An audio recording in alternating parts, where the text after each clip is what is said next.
In 1979, two parapsychologists by the name of Raymong Bayliss and D. Scott Rogo wrote a book titled Phone Calls from the Dead, where they discussed in depth the various methods of electronic communication between the living and the dead, with reports that the spirits of the departed have been able to access these devices and make contact from the spirit world.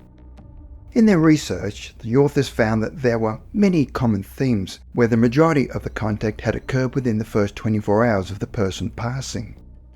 They found that many of the callers appeared to be confused or disoriented during the phone call. They would talk about subjects that appeared confusing or totally irrelevant. The person receiving the call reported that the quality of the line was very poor and they had trouble understanding what was being said due to static and white noise.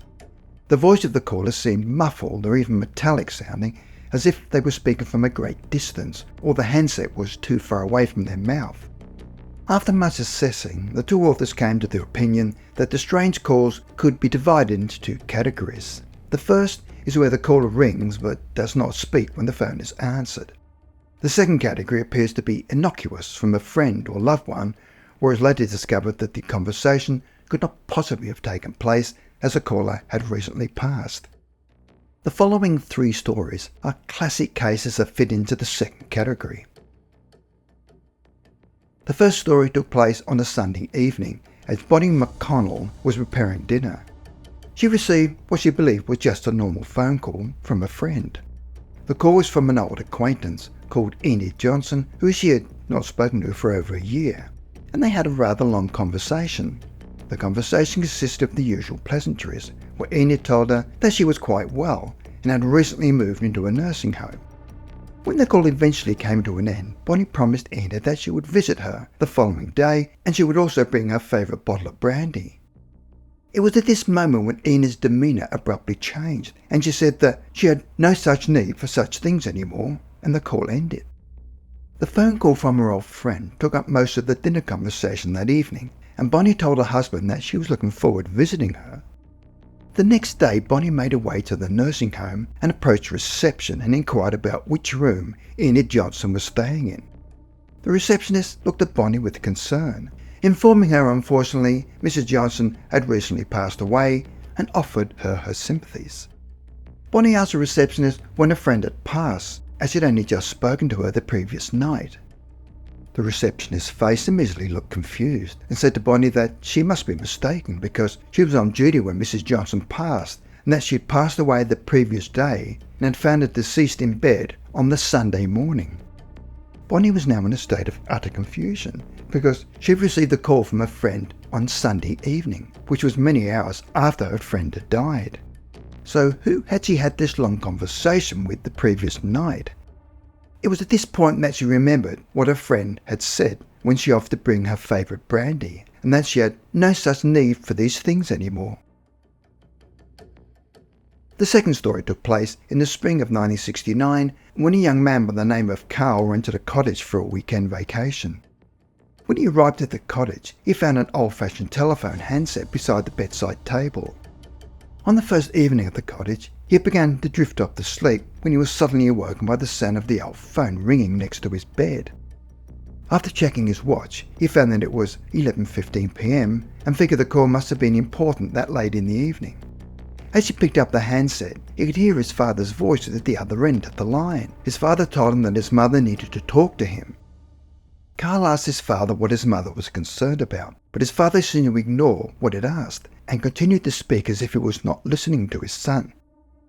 Carl became increasingly concerned and annoyed as his father repeatedly urged him to call his mother and demanded to know why his father could not just pass the phone over to his mother, as she should have been there beside him. As the phone call continued and the young man had made no progress, his father made a sudden and strange reference to the fact that he was in a beautiful place and abruptly hung up the phone. Confused and concerned, Carl attempted several times to call his parents back, but found that he could not make any outgoing calls, so he looked around the cottage to see if he could find another phone. But unfortunately, the old phone in his bedroom was the only one on the premises. After a restless night, Carl got up early in the morning and drove to the nearest town to find a phone box to call his parents. Eventually he found a phone box and called home, but instead of one of his parents picking up the phone, it was one of his relatives. They said his mother could not come to the phone as she was unable to speak to him because she was laying in bed in a state of shock. They told him that the previous evening when his parents were in bed, his father started to have convulsions and a short time later had died of a heart attack. After making further inquiries with his family, he discovered that the paramedics had recorded his father's death as 11:15 p.m. In total shock and no longer thinking straight, Carl returned to the cottage to pack up his belongings. As he sat by the old phone next to the bed, he found that the phone was not connected in any way and it was there only as an ornament. So how could he have received a call from his father on a phone that was not connected? The third story is another interesting case that took place in September 1988 when well-known author Dean Koontz was at work and his office phone started ringing. His number was unlisted and only a few people knew his number, so Dean figured the call could be important. As he picked up the phone, there was no sound except for some crackling and static, but then a female voice said, "Please be careful." Confused, Dean asked who the caller was, but she ignored his request and repeated the line, "Please be careful," 2 more times before hanging up. As only a few select people knew his office number, he was puzzled over who it could be. He thought the woman sounded like his grandmother who had died 20 years ago, but then reasoned that there'd been some sort of mistake or someone was pranking him. He thought no more of it and continued working.